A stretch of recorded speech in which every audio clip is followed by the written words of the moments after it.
say, if you see this, Jessica, I'm here for you. I love you. God loves you. And please call. And we miss you. And we are. We sat down with Jennifer Wood of Fitz News, who played a pivotal role in helping Blunt Force Media streamline the media strategy for the high-profile case of Jessica Barnes, a missing person case that tragically turned into a homicide investigation. This case took many twists and turns, but our dynamic partnership with Fitz News allowed for a more impactful story, controlled coverage that not only respected the family's needs, but also pushed the case to the forefront of public attention. Join us as we discuss the case in detail. If you haven't already, like and subscribe to our YouTube and click the bell to get notified when we drop the latest gripping crime stories. So thanks, Jen, for joining me to talk about the case of Jessica Barnes. You and I got to know each other pretty well, working this case together as journalists. It was an interesting case. It has been very interesting. So Jen with Fitz News, you guys have been really instrumental in helping what we were doing with the case, which was Having you on the ground, boots on the ground, knowing that Cecilia, Jessica's mother, was taken care of, was a huge help. And, it was fascinating. I knew a lot, and I still know a lot about the case that I'm not publicly talking about because I don't want it to affect the prosecution, or eventual arrest of a suspect. But, to me, that's the most important thing. so it felt like we had more permission, both of us in this case. We kind of got to be very friendly with Chief Crosby. One of my analogies that I use is like he literally took the hinges out of his door and was like, whatever you guys need. He was so hospitable to us and her family, and he was so protective of the details. He didn't tell us things that we shouldn't know or that we weren't allowed to know. He was careful about what he told us, but he helped us brace the story for how it unraveled. I think he knew all along. And I just felt like you and I were able to work in this case very up close and personal, whereas a lot of times we look for sources for our story. And what you guys do at Fitz is very investigative and it's very in-depth analysis, which is why I love Fitz News. But being able to have that kind of access to law enforcement, the family, the circumstances around a case, don't you think that makes such a big difference in how you're able to report it? Yeah, it's interesting because in a lot of cases like this, you can see, when it generates a lot of online interest and there isn't much communication with law enforcement, if they're kind of like shut down, we're not talking to you at all, you can see these things spiral online, like the theories go everywhere. And for me as an investigative journalist, I knew which rabbit holes to go down and which rabbit holes not to go down. And that was extremely helpful time-wise. I was able to accurately report information, and feel confident in what I was reporting, and do it with empathy. I talked to Cecilia early on, and she said she was working with you, and I was like, perfect. I'm going to connect with Troy. He's going to be able. It was great. I knew I could get the information from you without bombarding her with constant requests for information, which is the last thing a family member in her situation needs. So, I mean, I found so many benefits to how this case unfolded. And Chief Crosby, holy cow, I was so impressed with him. I mean, you and I give him crap. But he was, from the very first time I met him at the press conference, he was welcoming, he was friendly, he was appreciative. And I felt the same way about him. I mean, that is a small town. That police department is small, and that magnitude of a case, it could have just it could have gone a completely different way. But I think him and his team worked, the Officer Biddlecom. Telecom, I was just thinking about her. Yeah, I mean, they worked so hard on this, and when they knew that they needed assistance, they called Sledden. I mean, there was no hesitation. There was no, I'm holding on this case. We're not going to ask for help. And you could see that I mean, I don't think that this was an easy resolution. I think this could have turned out very differently based on the facts of the case and where Jessica was located. But they got it done. Yeah, so Officer Westcott and Biddlecom, I think, did a lot of heavy lifting. I remember talking to Biddlecom about going over all the records. I mean, they had so many phones and records, and they're literally were sifting through every text, every communication, and they even spoke of how some of the Facebook chat groups and places where other information was being loaded in that was inaccurate, how that slowed down the investigation. Mm-hmm. They had to weed through every bit of that as well. There were a few times where you and I were not so sure about Chief Crosby because it was such a small department. But I think you and I both at some point right there in the middle just kind of latched on to what he was serving. And it's a good thing that we did to protect the integrity of the investigation. I think this is so hard for people, especially family members who may be in the midst of searching for their missing right now. Um, Sometimes law enforcement is onto things and we don't really know. And it's good that they're not telling us because we would tell everybody we did know. So they have to protect not only the investigation, but in this case, it's a missing person that turned into a homicide. And now the prosecutory side of this has to be protected as well, which is so important. It would be terrible to make an arrest and then mess the case up by not keeping that part of it in the perspective.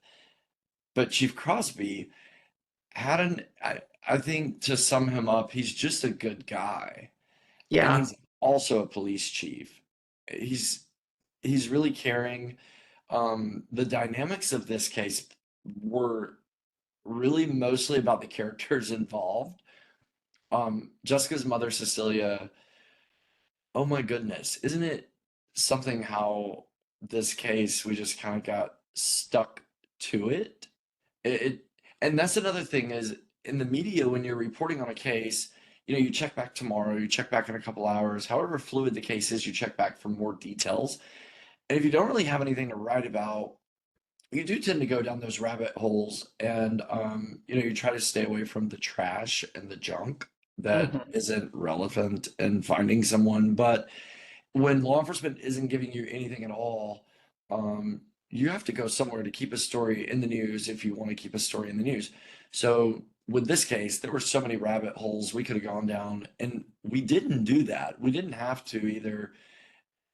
Part of that was out of respect for Jessica, part of it was out of respect for her family, but part of it was that it wasn't necessary in finding her. We knew that law enforcement was on it.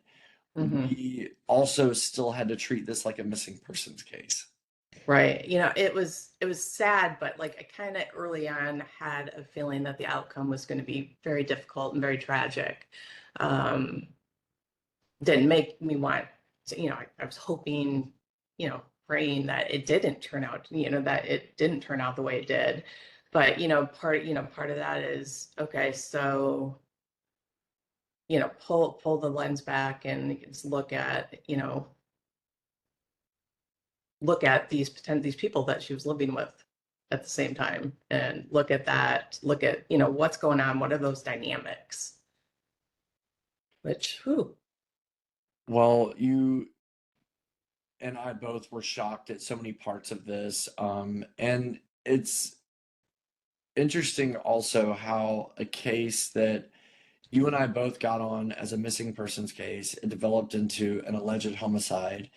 And now we're looking at the prosecution and being around for the trial in the court. But in the mix of all that, we fell into a couple situations where strangulation was revealed to us um, as something very, very serious and almost like an alert. Like it was a awakening for us that strangulation was so serious and how different it is from just a standard criminal domestic violence situation and how the Right. two also commingle. Um, but then outside of that, the dynamics of the ages, not just the situation, but how old they were. Yeah, these were some young individuals that are accused of this. And I was like, whoa, what is happening? We both have kids this age, right? So Right.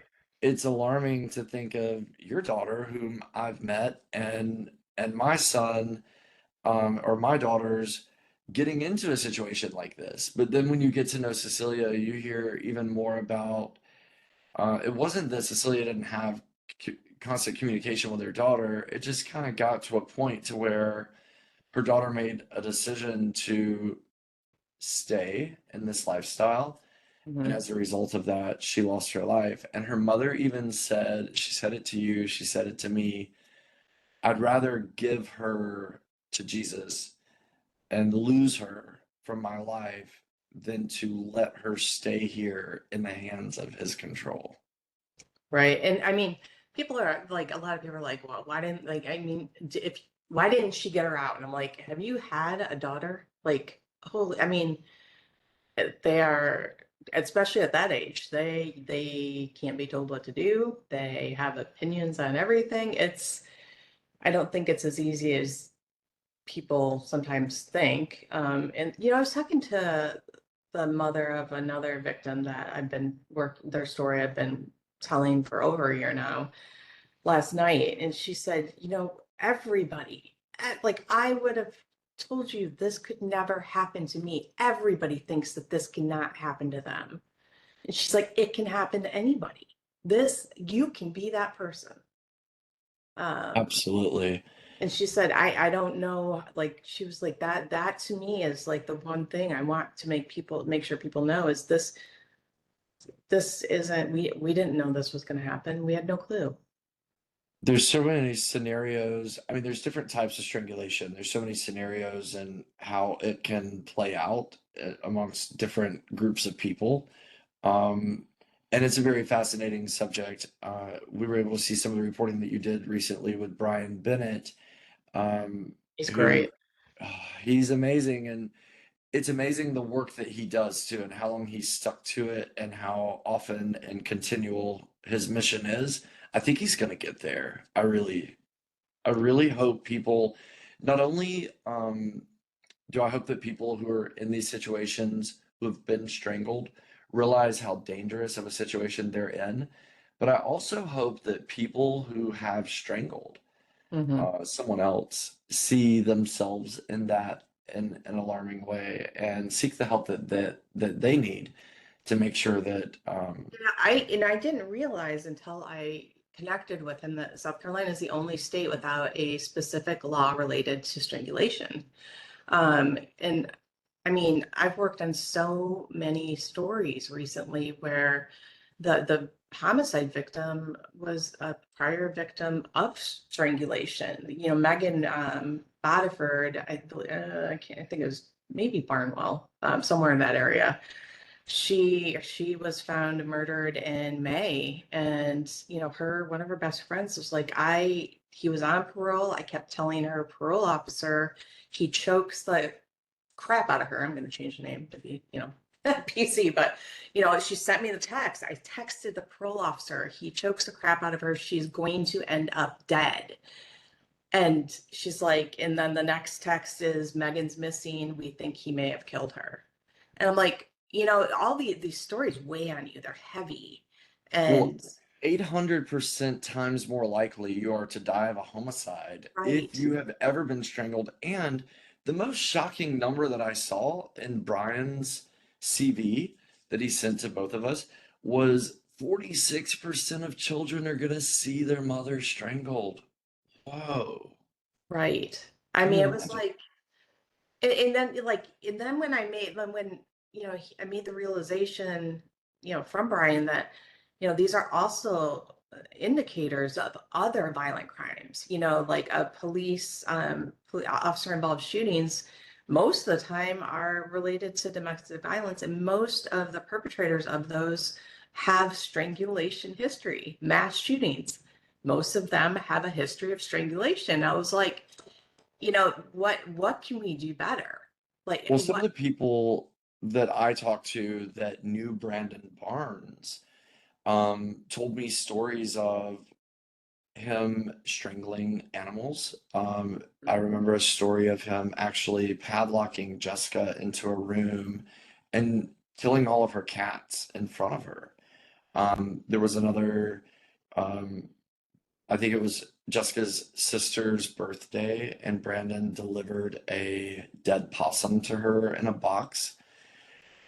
So what you see is that it is sort of like an addiction. But then hearing Brian talk about it, who's really fast, Brian talks this language all day, every day, and he's very passionate about it, and he's good at describing it.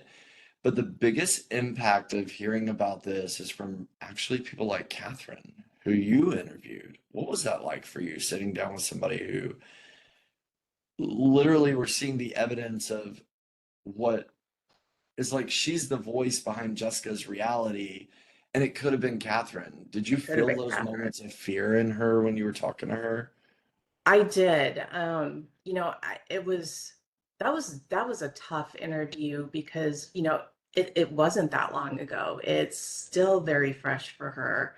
And she's still reeling from the fact that, the man who did that to her ultimately killed somebody doing the same thing. And I think that's really difficult for her.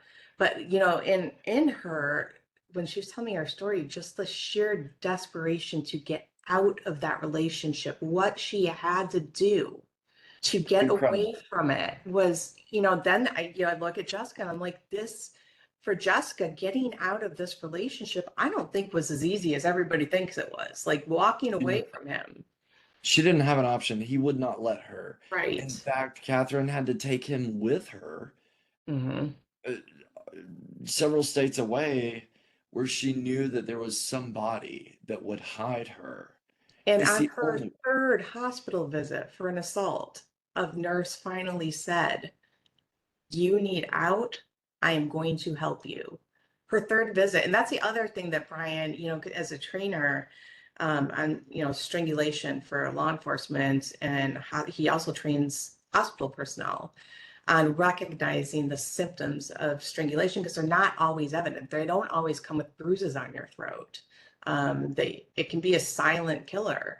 You also And don't remember it because the right. hippocampus in the brain stops recording. So a lot of times the victim doesn't even know. Do you remember in Catherine's interview with her with you, there were a lot of like realizations. It's like you would ask her a question and it's like she had not thought of it like that Right. until she's seeing it take place with somebody else, with Jessica. She didn't think of it like that for herself. In fact, she really didn't panic and make the big adjustment in her life and get away until he put his hands on her child. And that Right. was the moment. So a lot of times you see in these victims, they won't do it for themselves, or they don't feel worthy, or they Mhm. don't feel like the system at the hospital or at the police station or the fire, wherever you go and you say, yes, I don't feel safe. They don't feel like the system's gonna actually get them out of it long enough to get out of the situation. Right. And I mean, it breaks my heart because, Catherine's young. Jessica was young. Megan was young. Megan left behind three children. There's a woman, Krista Gilly from Somerville, that's husband in Houston, Texas, just strangled her to death, 2 weeks ago, I think now. And she left behind two young children. And they met at Clemson, I saw. So that's a Yeah. local connection to the upstate, actually.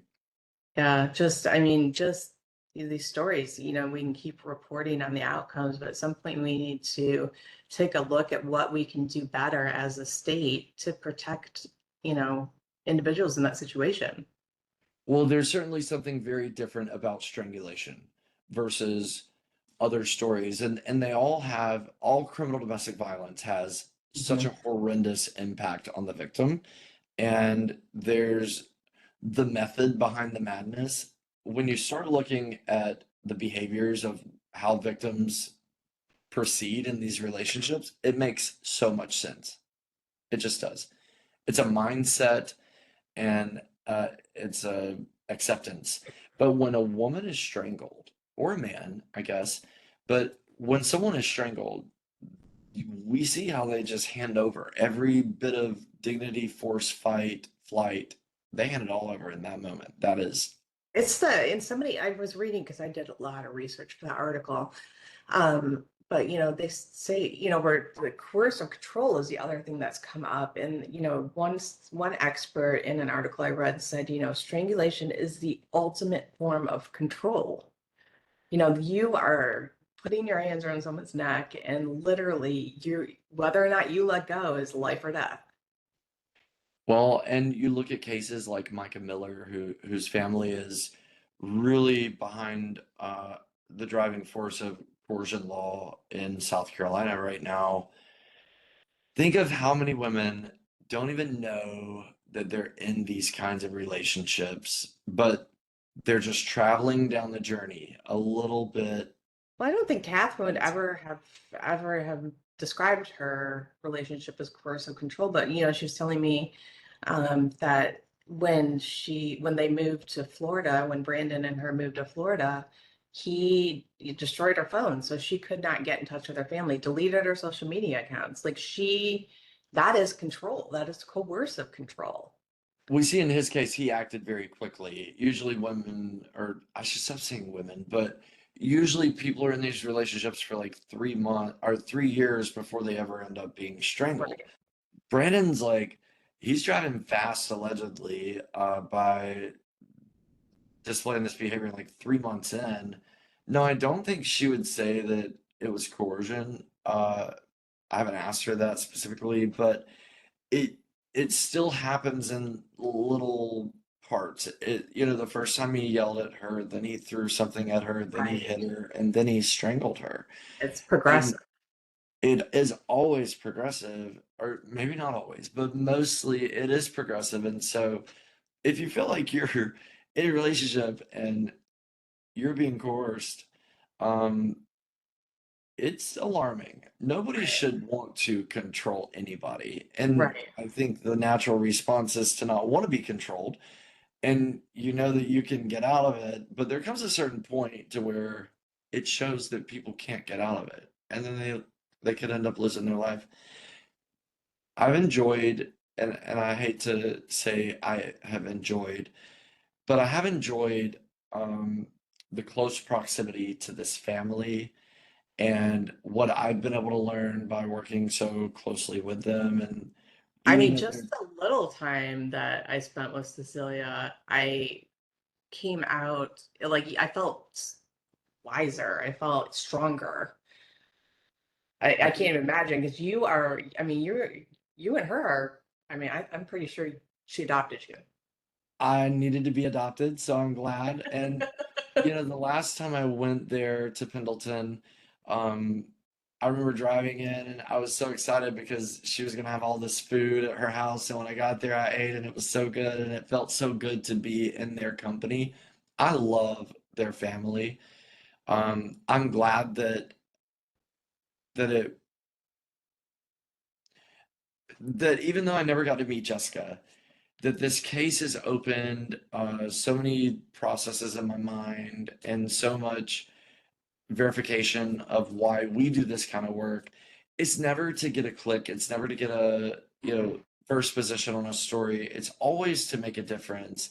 And in this case, we're going to be able to do some of that, making a difference by paying attention to what we've just seen. Mhm. Every case is so different. we've been talking about another case that's going on, and it's so vastly different from this one. Right, right. But we've talked about some of the things that we learned in this one that can help us understand this other one better. So we're always learning, we're always putting out things that are meaningful, and uh, it's been magical to get to know you on this. We're Yeah, you friends too. now. I like It's it. been, yeah, it's been fun. And, one thing I was telling Will, I said, in this case, I realized that, when you're the family member of, somebody missing or the family member of a victim, that, those victim assistance services, they don't really kick in until, you know, they didn't really kick in until Jessica's remains were found. And until then, you're kind of on your own navigating this. Um, and So if you her can't afford an attorney, how do I keep this? How do I keep people caring about this? her advocate specifically has been so kind, Hmm. and she's kind of gone the extra mile in the ways that she's needed to for their family Yeah. specifically. And I appreciate her so much for that. But there are things that have come about in the victim advocacy stuff and realm of it that I will be sure to share with future families. Hmm. Um, in order to protect them that we didn't know about. And also, yeah, when you're in this, and this is why I love what we do at Blunt Force Media, when you wake up one morning and it's 7:30 a.m. and the birds are just chirping away, and then you look down at your phone and you realize you are now part of a crime story. Life changes in that moment. Whether whether or not you go back to work for 6 months, whether or not your kids end up going to school, or whether or not you lose a child. I mean, like your life changes drastically in that moment.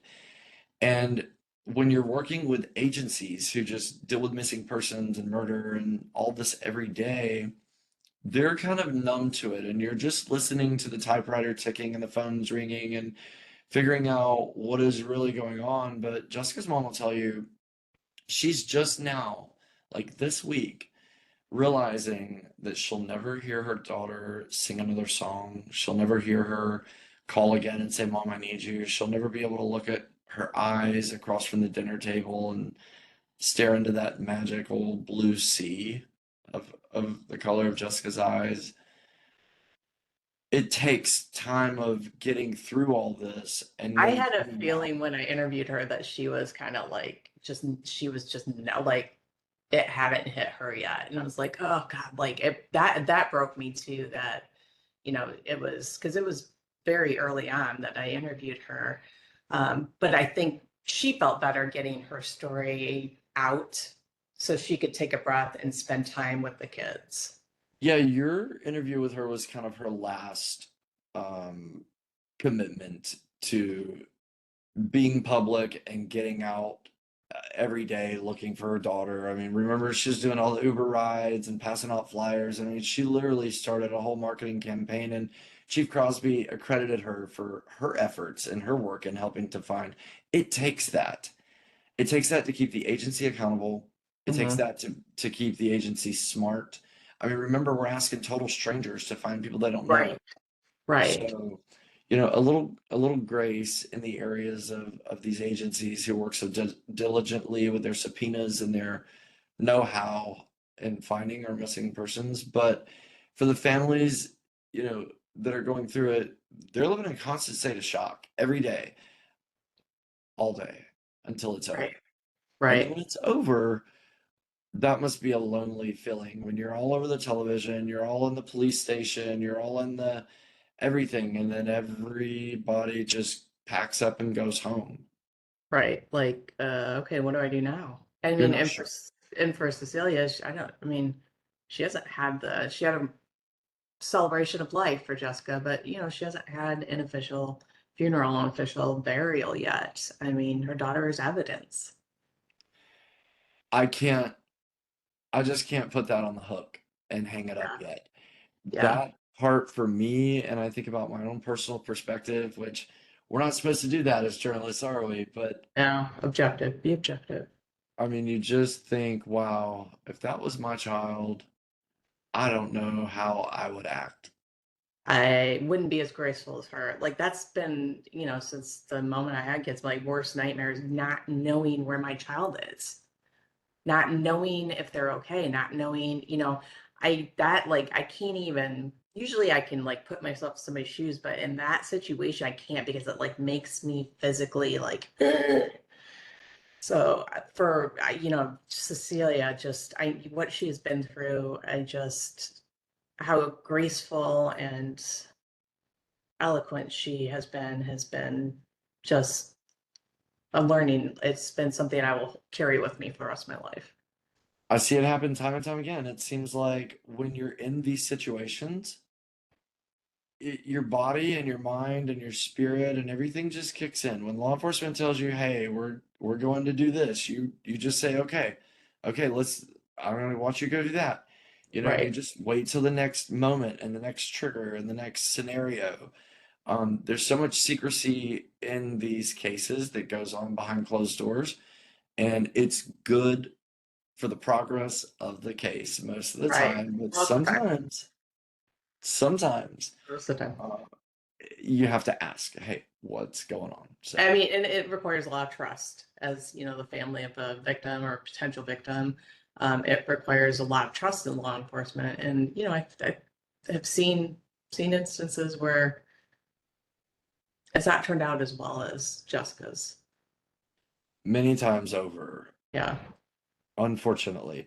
Hopefully, people can learn from what we've talked about today, and hopefully, it can be useful information that's going out there. If you are involved in a case like this, um, my heart goes out to you, and I just hope that you understand that they're all very different. Keep being strong and get through it, and then hopefully you'll be able to work with people like Jen and I who Yes.